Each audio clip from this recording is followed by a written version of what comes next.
Gosh, I can see myself.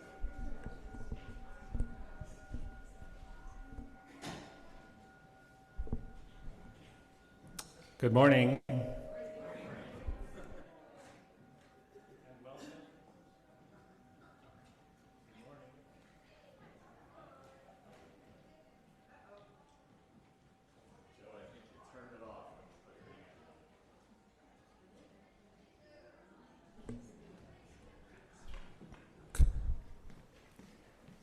Good morning, and welcome to our Sunday worship service. My name is Joe Palin, and I am grateful to spend this time together with you as celebrants today. I have been a member of the UUC community for 24 years, and I remember this because there's a group photo downstairs on the wall that has my daughter Zoe and her friend Eleanor as babies in their mother's arms. And it's a picture I took as one of my first volunteer opportunities in this congregation. Since then, I participated in a number of committees, served a term on the board of directors, and currently a volunteer teacher in the RE program, and currently serve as the website coordinator. I'd like to extend a special welcome to all who are joining us for the first time. We are very glad that you are here. If you have come in person, you should have received a welcome packet with an information card in it. If you fill that out and drop it in the offering basket, we will be in touch to support you in finding your way into our community. If you are joining us online, there's a link on our website to an electronic version of that same card. Our welcoming committee members have yellow name tags, and you can get a welcome packet and answer any questions and point you toward information. They can help you with that. Whether you are new or not, please consider staying for coffee and conversation after the service, either downstairs in our fellowship hall or in a Zoom room. And now, let's say our words of welcome together. Whether this is your first or your 1000th Sunday, and whether you rolled,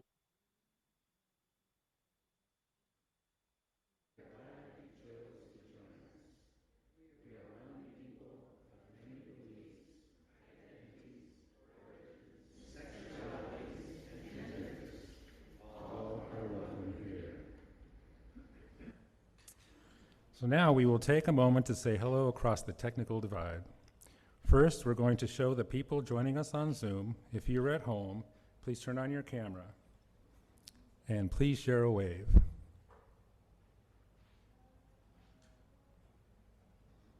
Now, people who are attending the service in our building, it's your turn to wave to those on Zoom and to us up here.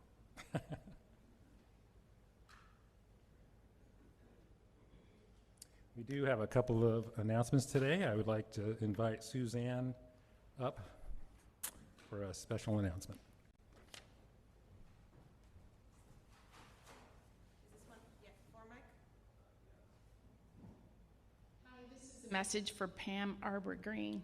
So good morning. There's a valued tradition in the UUCP to gather for a fundraising event, usually once per year, that has the best desserts, pre-owned art pieces, your choice of offered possible social events, vintage items, and wine.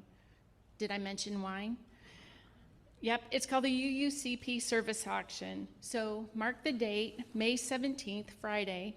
Chairperson Pam Arbor Green is going to be sending out a sign-up genius later this week. So please look for it and fill in wherever you possibly can volunteer. Thanks.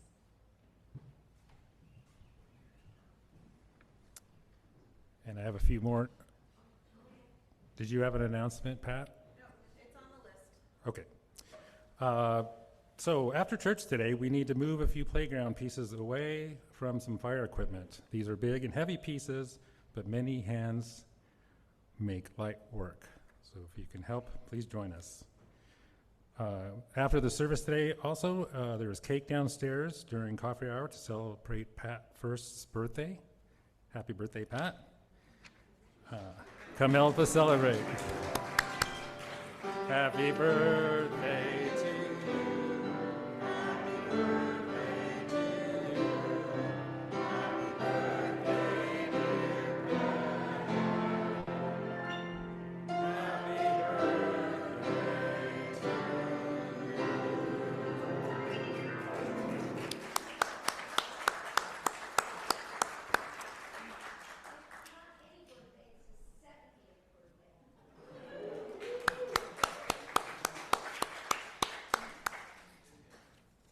And one more announcement about two events next Saturday evening. There will be an open house at the mosque, and there will be a UUCP skating party at the ice rink.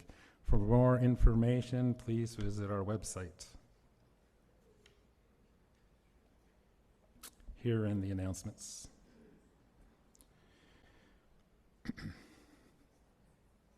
We preface our service by acknowledging our church was built on the ancestral homelands of the Nimipu, called Nez Perce by the French-speaking traders, the Palouse, and the Steets Auge. Thank you. Remember that we live on ground that is sacred, ground that was stolen, ground that cries out for justice and for responsible stewardship. May our remembering help us find the courage to do our part to restore wholeness to the earth and all its peoples.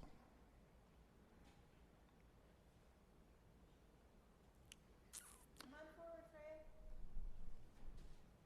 We are hoping that folks joining us via Zoom have a chalice or a candle to light, or something to light it with. Let's light our chalices together.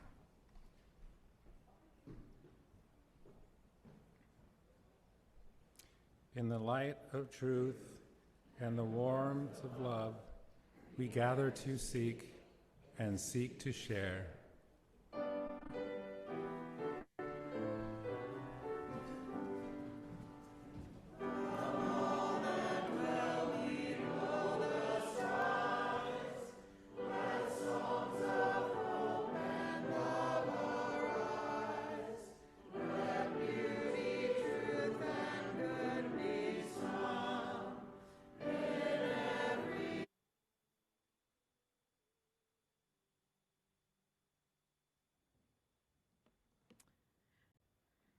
Good morning. And happy St. Patrick's Day. I see a lot of green out there, but just so you know, no pinching allowed. I know. There we go. So technically, I'm actually supposed to wear a little orange with my green, as I have both Northern Ireland Catholics and Southern Ireland Protestants in my background as ancestors, which means that this holiday typically reminds me of the divisiveness and the violence religion has sowed in the world. A little more dark than green beer, sorry. So for me, it feels a little ironic or maybe just redemptive to spend our morning today hearing from some of my colleagues who embody two distinct faith traditions. We're calling them the bi-religious or the trans-religious. We'll hear from Lisa Shliansky, a UU candidate for the ministry who's simultaneously engaging with and committing more deeply to her Jewish faith as she prepares for the Unitarian Universalist ministry. From the Reverend Summer Albayati, a UU of Iranian descent, who's still completely connected to and grounded in her Muslim roots. We'll hear from the Reverend Zenshin Florence Kaplow, who's a sixth-generation Unitarian Universalist and an ordained Soto Zen priest and teacher. And we'll hear from the Reverend Catherine Clarenbach, who's the founder of a Wiccan order and is a third-degree priestess in it. The Reverend Keith Goheen identifies as a Universalist Christian and has served as a hospital chaplain for decades, while the Reverend Dennis McCarty proclaims his gentle atheism to the world. I really enjoyed talking with each of them and learning more about their faith journeys, and I hope that you will too. But first, let's sing. I invite you to rise in body or in spirit to sing hymn number 1001 in the Teal hymnal, Morning Has Come.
Let's take a moment to engage in the practice of generosity together. For those of you able to make a financial contribution, the logistics are on your screen.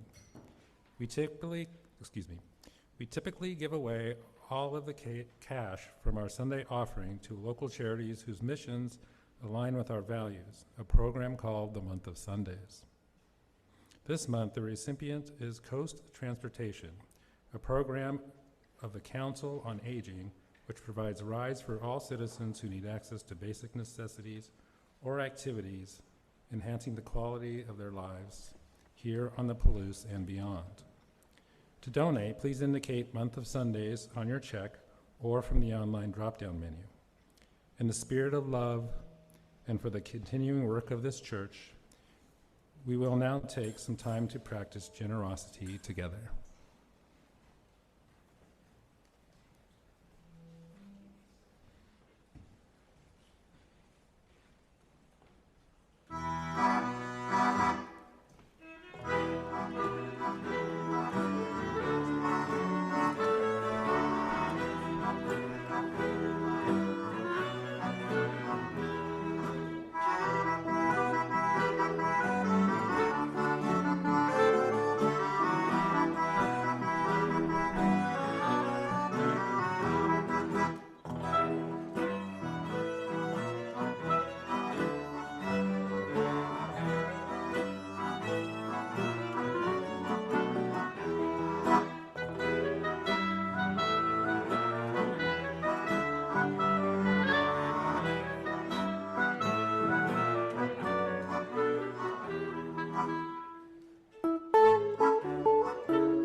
That was so fun. Thank you.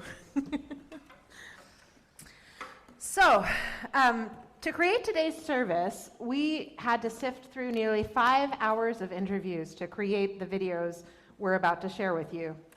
It was a time-consuming process, but it was also really difficult because these colleagues of mine had so many interesting and wise things to say. So I want to let you know up front that we'll be posting the unedited interviews on our website or our YouTube channel. It's unclear yet, but we're figuring it out. And we'll send out a link so that you can watch the whole thing if you would like, watch the unedited interview. So, with no further ado, here we go.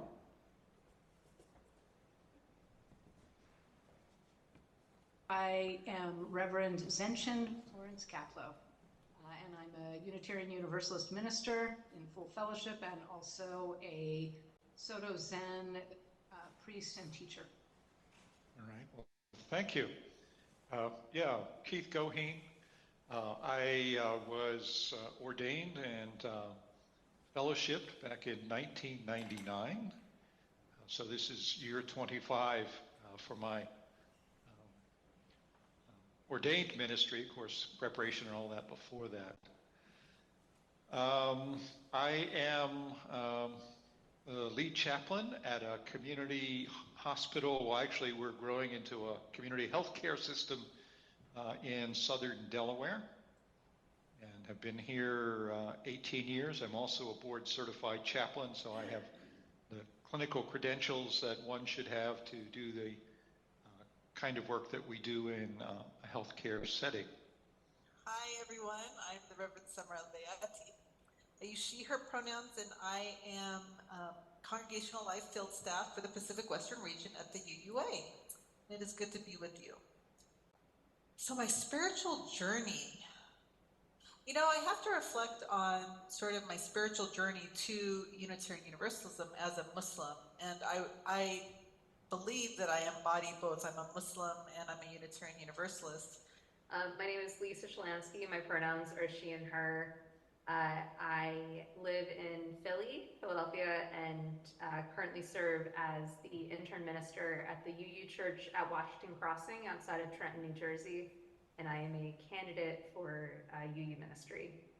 And I will say the last 5 to 6 years, Judaism has been playing a larger role in my life again.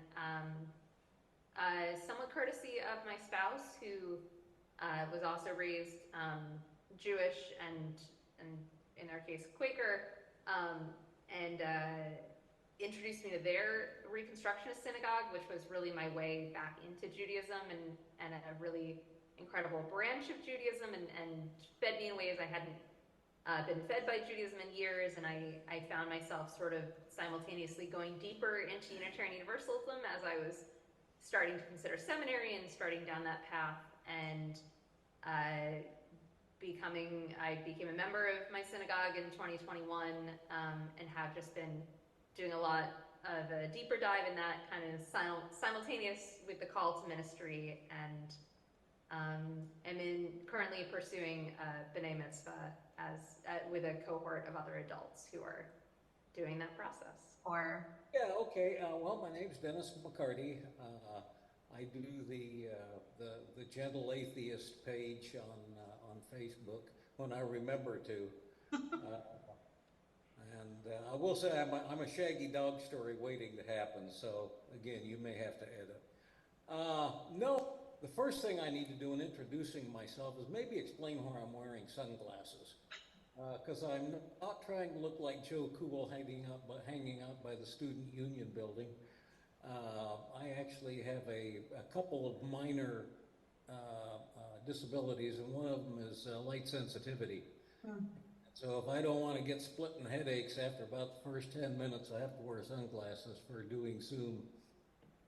I am Reverend Catherine Clarenbach. I live in the Willamette Valley, which is a fertile and friendly land that has been home to many, many people over the course of hundreds and thousands of years. The Molalla, the Kalapuya, the Multnomah, and the Clackamas, to name a few. In 1991, I began my practice as pagan. And then in 1996, I began attending an interfaith pagan organization that had mostly pagan people, but also lots of unaffiliated people, lots of some Christians, some Jews, but mostly pagan folks in southern Pennsylvania. And it was there that I and several other folks founded the Stone Circle tradition of Wicca. So I was raised UU in a small fellowship in Indiana, and and my mother, I'm actually 6th generation Midwestern UU, entirely down the women's line. Wow. So my great grandmother, yes, was part of a little group in a tiny little town who invited the Reverend Mary Safford to come and found a congregation in that Cherokee, Iowa in the 1890. So I feel like I was really raised, like I'm UU, in my bones. I did much of my growing up in South Central Pennsylvania, and probably when I look at it most closely, my Christian roots are Brethren. We have relatives who are Amish, and that broader German pietism, which is what I grew up in, and which is I'm very much a contemplative in my spirituality, and I also regard myself as a mystic, both of which are found in significant quantities, I guess you could say, within my Brethren roots. I, as with many, was not involved in religious community. I actually got deeply involved in competitive fencing for many years. Interesting. And that was sort of my community as in college and then as young adult afterwards. Really? Until, much more so than my family, actually. Until I was about 17 or 18 when I had a crisis of faith and certainty that folks of that age are particularly good at having. And that was in 1990. And in 1991, I met the first person I had ever met who identified as pagan. A little bit later than that, I started attending Unitarian Universalist services at the Unitarian Universalist Fellowship of Center County in State College, Pennsylvania. I refer to it as aesthetic Islam, right? Like the aesthetic of Islam. I was immersed, it was embodied, it was just a part of who we were. And it was a spiritual experience for me, so that when I was at the age of 12 and I just picked up the drum and started playing it. Before I knew it, I was performing with my father on stage and experiencing a really spiritual experience for me as a drummer, holding space for everyone else to experience that spiritual time and journey, with experience the beauty of Islam and embodied, right, an embodiment of it, and understood it to be all about social justice. That when I got that call to ministry and entered my first UU congregation, I read the principles and the sources, and I was like, oh, that's like Islam. So for me, it was very interesting to just sort of find that and go, wow, okay, so there's this. Why does this sign say church on it and it doesn't have a cross, right? Like, so it became really interesting to sort of, open the package and find out what Unitarian Universalism was all about, and then find out that it was very much in line with Islam. So I decided we'd check out the First Unitarian Church in Salt Lake City, which is over by the University of Utah, where we were attending at the time. And it was a really interesting service. Back in the days before wireless mics, the minister was walking back and forth across the chancel steps, talking about how capital punishment was judicial murder, and he was going to go down to the state prison where an execution was scheduled in the next week, and chain himself to the prison gate, and invited us to come along. And I thought, wow, this is great. And my fiance said, we're not going back there again. So just the challenge is sort of my own self-consciousness almost of like, yes, I am pursuing ministry in the Unitarian Universalist faith. It's not Christian. Like, sort of always like, no, fellow Jews, it's not Christian, don't worry. And so kind of that side of things. And then on the flip side, this sort of self-consciousness of, will Unitarian Universalists see me as UU enough if I'm also spending so much time feeding this Jewish side of me? we have a lot of people in our tradition who were raised Jewish and found Unitarian Universalism, or had like secular Judaism but were raised UU. And what I found is I'm fairly unique from people I've talked to for someone who's like very actively practicing both.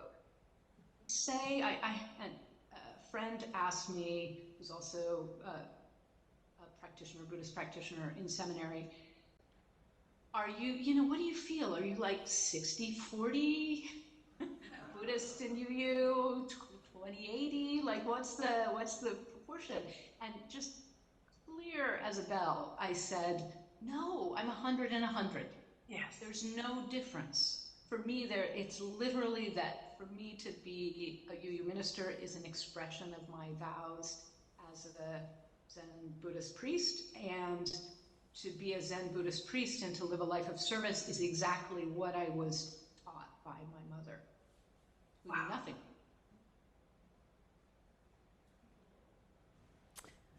Okay, so those are our guides this morning. Let's take a little break. I invite you to rise and body your spirit. We're going to sing Ubi Caritas. These are Latin words. It's a Taizé chant. And the words just mean where there's love, the Spirit is present.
Thank you.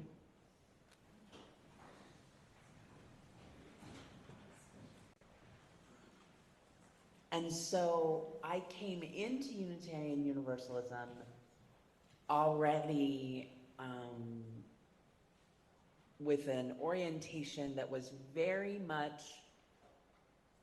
geared toward, canted toward ritual, liturgy, candles, and what my father would call smells and bells from Catholicism or Episcopalianism. But because the leap from Catholicism to Wicca is not actually that big. It's not actually that big, right? We do some of the same things. But what appealed to me about Unitarian Universalism was that at my core, I have always been someone who thought that claiming the one true way was one of the most damaging things that religion ever did. The biggest ways that Unitarian Universalism has supported my Wiccan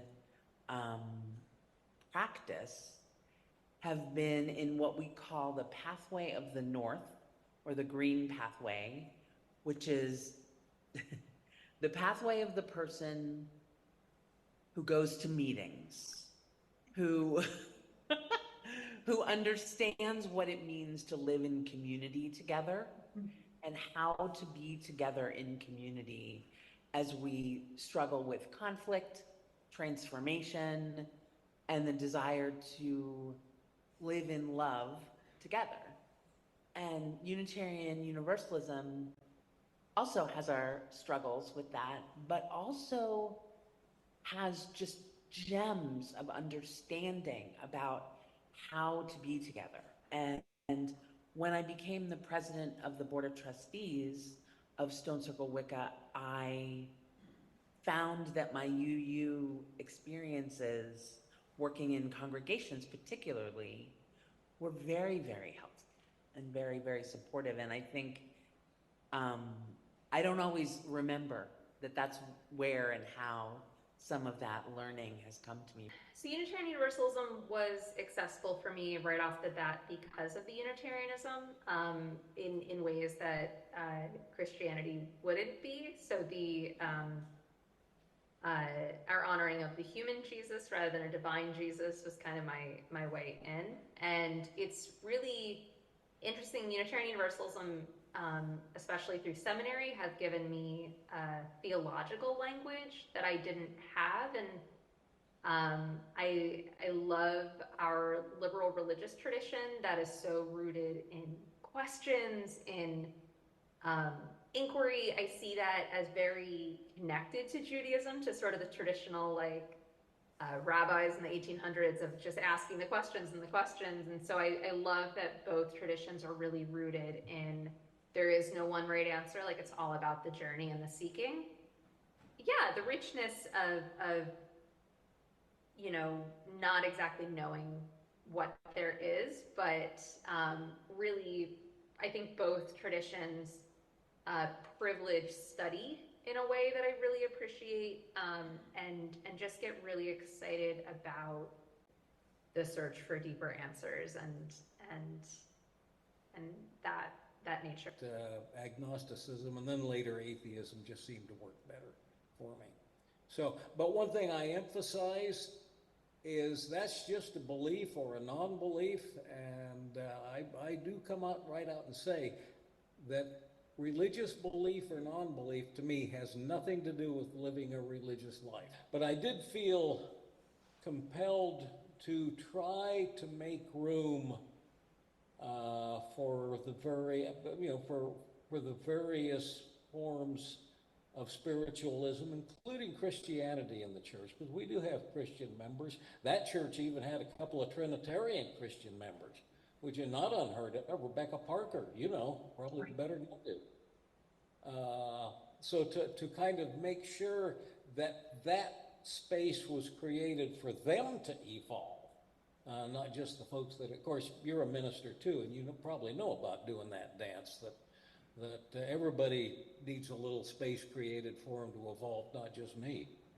One of the things that I see as a weakness within a lot of American Buddhism, not everywhere, is there is this kind of sub area of engaged Buddhism or eco-dharma, people working around climate change. But the kind of main force, unlike UU, can get very inward, very much focused on personal awakening. And I think, and I mean, the teachers I've been drawn to working with that is not their approach. My longtime teacher, Norman Fisher, the motto of Everyday Zen is changing and being changed by the world, which I feel like is very, very much in alignment with our commitments as UUs. So that's a place where I feel like UU understandings can really inform Buddhism, but I also see that when we work on the various things we work on, whether homelessness, peace, climate change, that work is really, really hard. It is, it's really easy to be discouraged. It's really, you end up in groups fighting each other. And activists really need spiritual practices that can sustain them. I love that, I don't know, somewhere between 10 and 20% of UU congregations across the country have some kind of Buddhist practice in them. Because, again, it's not the medicine for everyone, but I think it's important. Probably my first theologian prior to or following the minister who was serving that congregation, John Agnew, at that time, was James Luther Adams. And I read all of Adams' work. And there was Adams, although he comes out of the Unitarian side, clearly had that Universalist spirit. And that led me to begin reading some of the other people out of our history. When I finally got around to Hosea Ballou, it was I felt like I was reading one of my own ancestors. There is a universalist element that runs through the brethren, and I'm pretty sure that my grandfather, if he had known my father, if he had known there was such a thing, would have been universalist, just in the way he approached the world and the people around him, and his desire and hope for acceptance and place for everyone. There is a freedom of thought and of feeling, and I think probably the feeling side of that I can live with and draw from as a Unitarian Universalist that I wouldn't find in my native community. I would say, if we just take the words Unitarian and Universalism, right? Unitarian would be one God, right? The unity of God. Well, that is very much so in line with Islam, who, that sort of opposes the Trinitarian thought, right, of the divine. Universalism, right, all will be saved. Islam also believes that everyone is, like all religions, are a part of what we call people of the book, right? Back then, in pre-Islamic times, and when Islam came, they only knew of, Christianity and Judaism, right? They didn't really know about all the others, but there are those that propose that had they been known, they all would have been included as well. And so if we sort of look at that, in the Sufi Islamic tradition, you would say that there are many paths to the divine. So universalism kind of holds that, right? That all will be saved, and there's many paths to get there, that it's not just one path. And that is how sort of pluralism and plurality of Unitarian Universalism and Islam intersect. When I talk about sort of the principles aligning with the same values in Islam, I believe our principles are very much so focused on justice. And Islam was, I believe, and others believe, right, that was a liberation, a liberative theology that came at a time to bring more justice and to the pre-Islamic Arabs.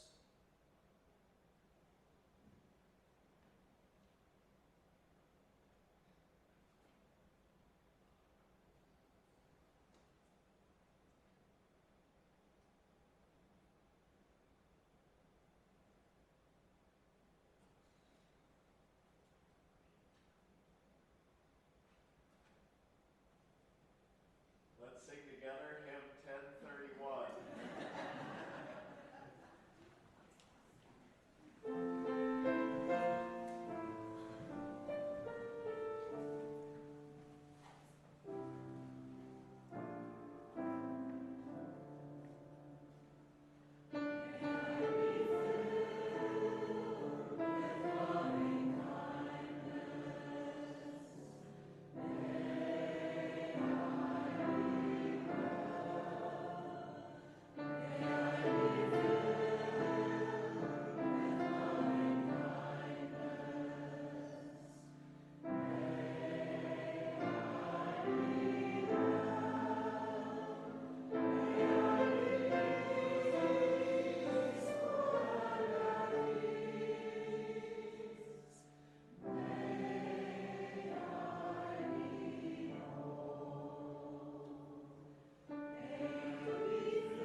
like if you truly like wrote a theological paper on both, there are places they won't align.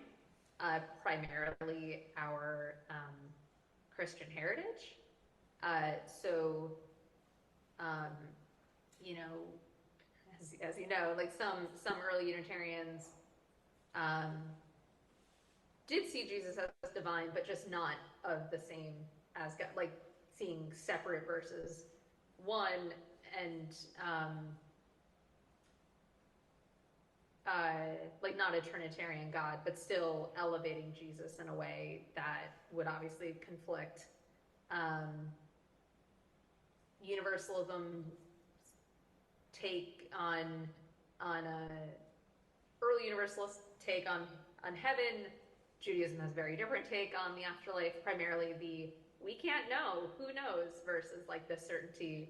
But I would say in modern day practice and within myself, I don't find that common. So I would say one of the biggest challenges of pluralism in Unitarian Universalism is our tendency to misappropriate and finding ways to genuinely incorporate because of relationship, because of honoring traditions, you know, that are part of the pluralism of Unitarian Universalism without sort of putting something up just to check a box or to, you know, being, I think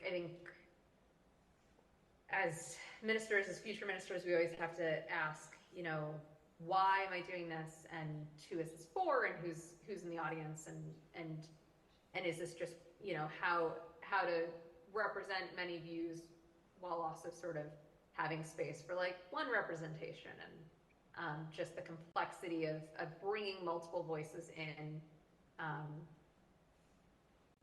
without making it our own. Want to give the caveat that you know, no religion is a monolith. I'm just the one perspective of the one specific branch of Judaism in the one synagogue in a very Philadelphia East Coast context.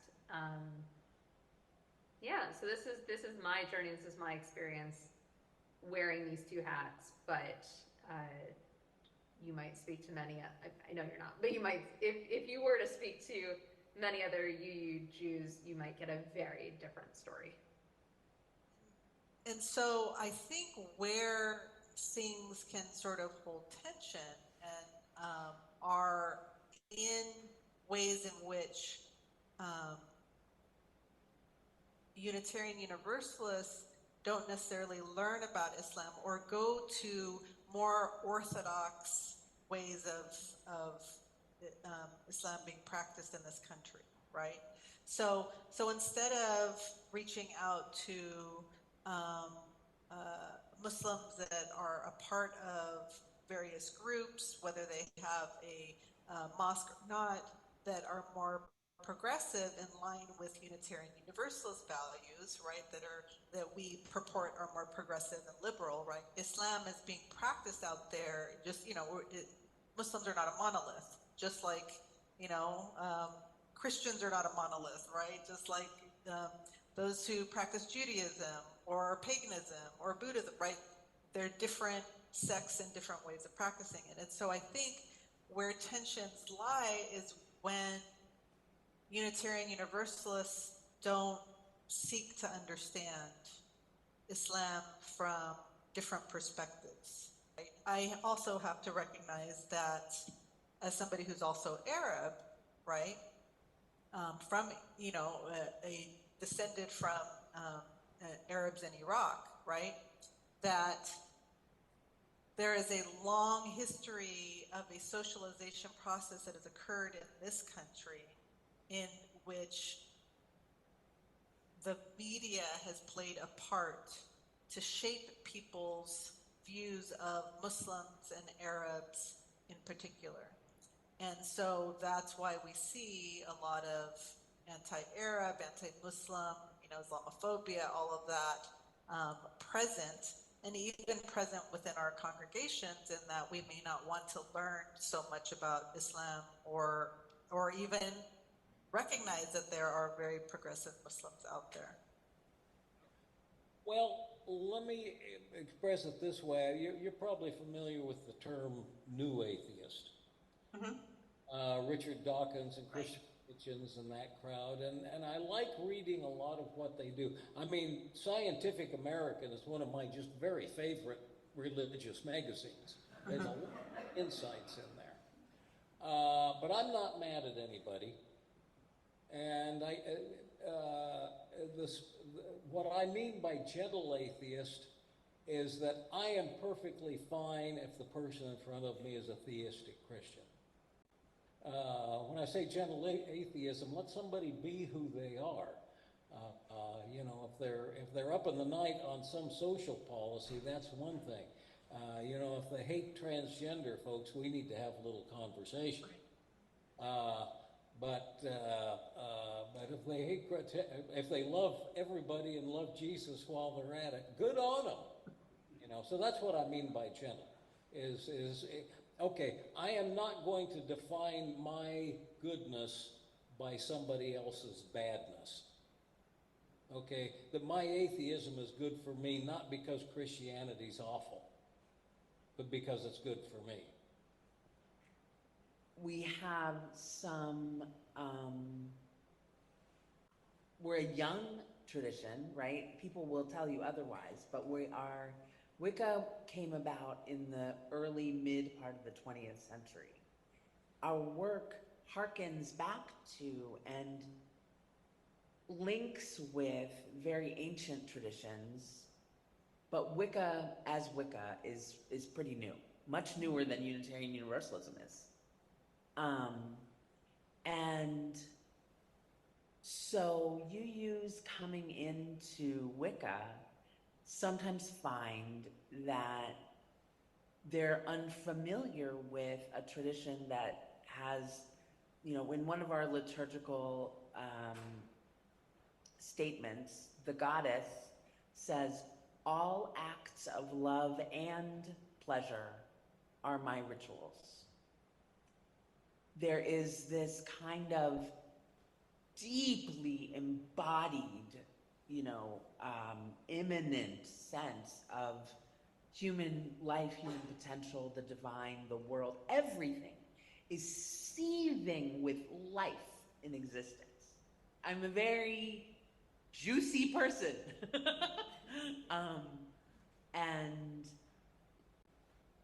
that's not always how our congregations most appreciate religious leaders to be very honest.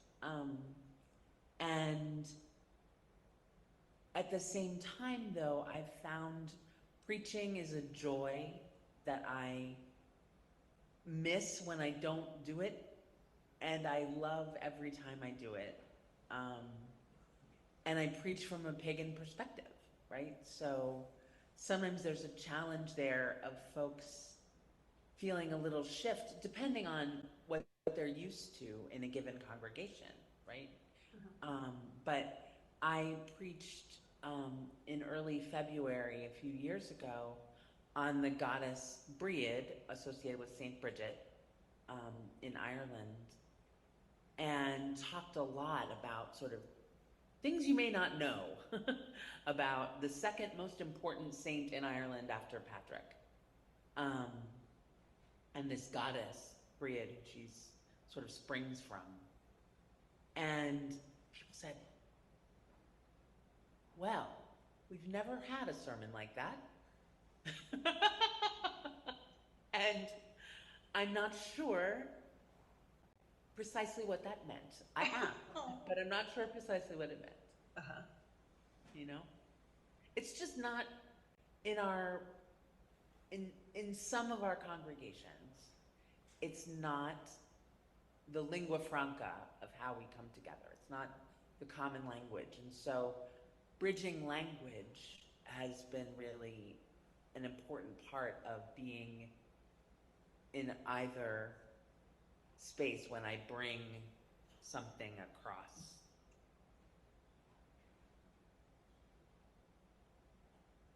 Is there anything else that you would like to say or express or pontificate on? There's something that did come to me, which is magic. which is an important part of paganism. And in the tradition of Wicca, of which I'm a part, we talk about magic a fair bit. Not as much as in some traditions, but it's an important part of my practice. Well, what does that mean? What is magic? And, you know, we think of the art of illusion, right? The magic tricks. And I think we also often can think of magical thinking, the idea of trying to make things true when you're trying to make a circle square, right? Declaring that something must be true when it's not. Magic in Stone Circle Wicca is about living in the gray space between the poles of what I absolutely cannot control in this life, what I absolutely have control to affect materially. What's in between those things? How do we engage with times and places and spaces where I've done everything I can think of over here to get a job? And I know that other people are interviewing and I don't know who they are and I don't know how they'll land. But how can I shape my desire, my will, my self by engaging with my subconscious and engaging with symbols and practices that are embedded deeply into our experience as bodies and our experiences as human beings in general. What I often say is that our kind of theist-atheist dualism that we have in some of our congregations, Buddhism just like cuts across both of those because it's not concerned with those questions. Right? It's like, here's a spiritual practice that theists can do and atheists can do. And it's just helpful, it's medicine. And I feel like everywhere I've served, even though there are lots of people that will never identify as Buddhists, they really have appreciated that, that way that I'm a minister. So there were people who were Methodist and pagan. I've met a number of really incredible Catholic clergy, Catholic religious people who were also Zen Buddhist practitioners and sometimes teachers. And I just feel like there's a richness that comes from that. There's a lack of rigidity. And one of the things that I love, love, love about our faith is that we understand that we don't have to believe alike in order to do what we do together as a community and to be in covenant with each other. And I feel like that gives us room, really, to find what is our own particular medicine and then share that. We are a tradition of, some of the old folks used to say come-outers. People come out of other traditions, and there are no lack of people in our communities who have been wounded in Christian communities. And I am oftentimes a recipient of their woundedness. Because they know what they don't believe or what they don't want, and I identify as a Christian and suddenly I'm the other. Or, and they're back in a very hurt place. So I have to find this balance of how out can I be? And where are the places where I can be safer with this, and where are the places where I need to be tender of the people around me? And in fact, I was in a meeting one time and a colleague said that they had driven the Universalists out, quote unquote. And I had to kind of like raise my hand and say, well, there's at least one still here. You meet people who are struggling for any number of reasons. And sometimes you're just the person that they need to get that out with. Okay. That's how the healing comes.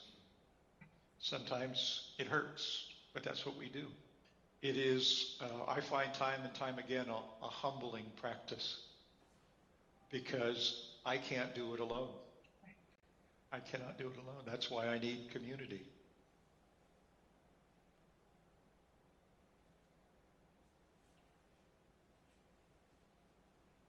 And failure is always an option.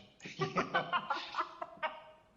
It's okay if we come up short because we learn and we can build on that. When we forget that our Universalist ancestors were absolutely convinced of the overwhelming power of God's goodness. And that took the form of love. And so now here we are with this big conversation about putting love at the center, like this is some new and crazy thing that we've come up with. When in fact, when you go back and look at photographs of the old Universalist revivals, there's this big banner above the preacher. It said, God is love.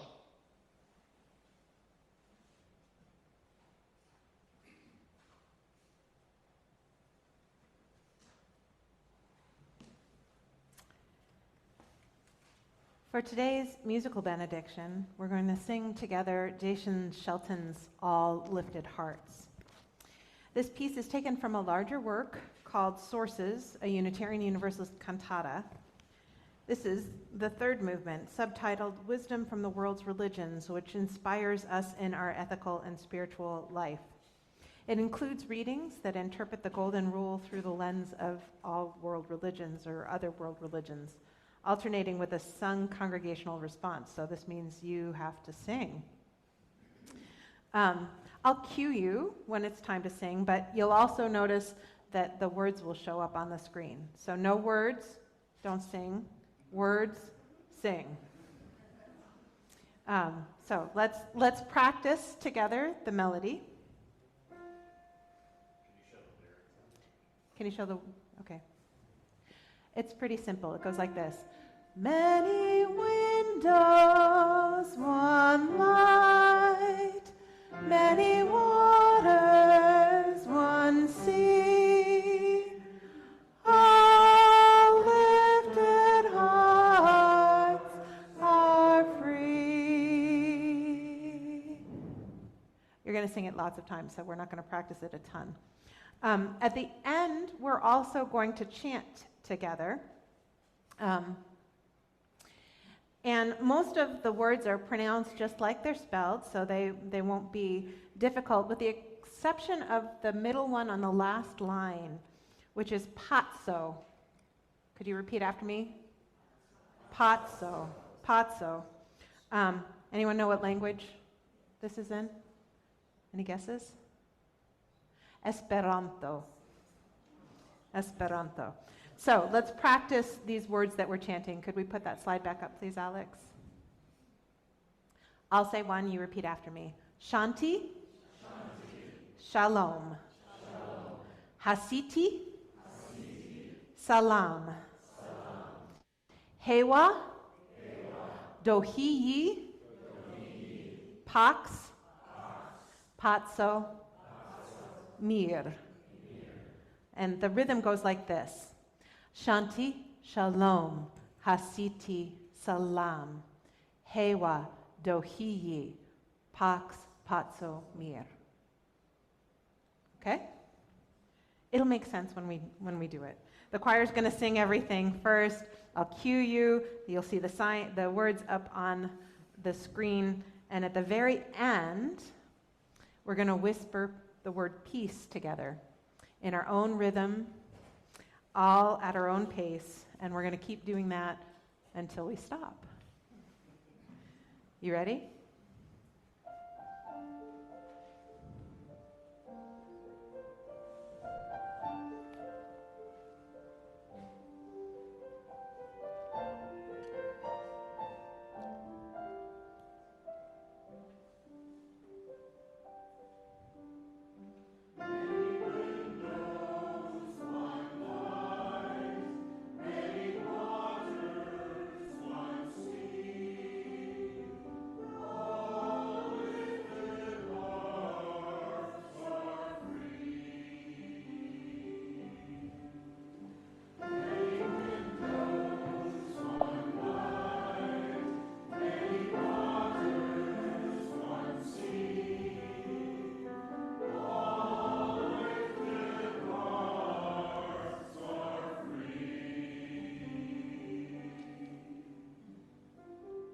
In the Talmud of the Jewish tradition, the sage, Hello, said, "What is hateful to you, do not do to others."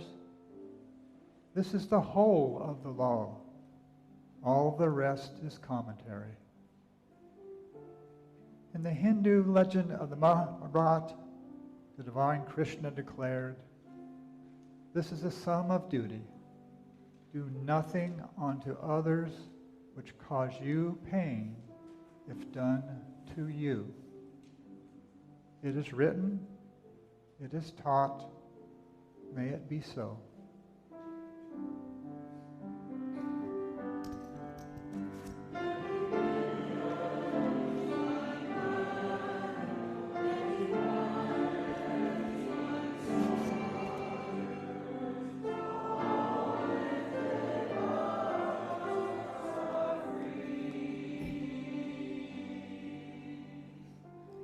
In the Gospel of Matthew, in the Christian scriptures, the Messiah Jesus says, "Whatever you wish that others would do to you, do so to them." In the Buddhist text of the Undavagga, the student is urged, "Hurt not others in ways that you yourself would find hurtful." It is written, it is taught, maybe it's so.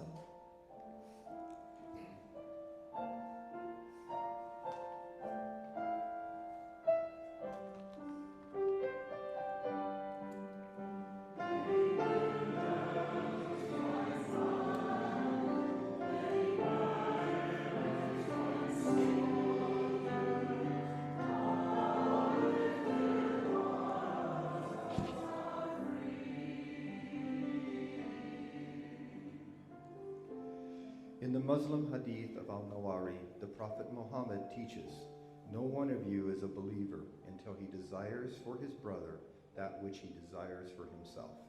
In the Daisheng Treatise of Taoism, the seeker is instructed, "Regard your neighbor's gain as your gain, and your neighbor's loss as your own loss." It is written, it is taught, may it be so.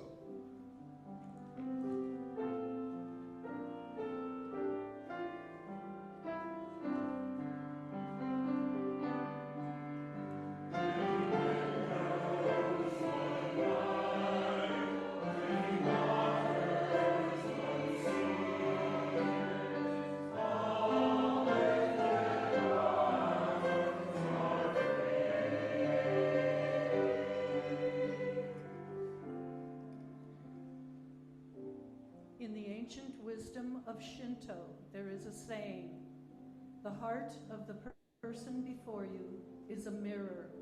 See there your own form." The Oglala Lakota spiritual leader Black Elk wrote, "All things are our relatives. What we do to everything, we do to ourselves." It is written, it is taught, may it be so.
Religion at its best is a source of peace and goodness. It supports us in living a full and rich life in harmony with one another and the planet. It's not always at its best, but we shouldn't let that keep us from embracing the richness that's available to us, from finding the medicine that will heal our hurting souls. Above all, we can't let that keep us apart from one another. May we always and ever return in love. Go in peace. Come back next week.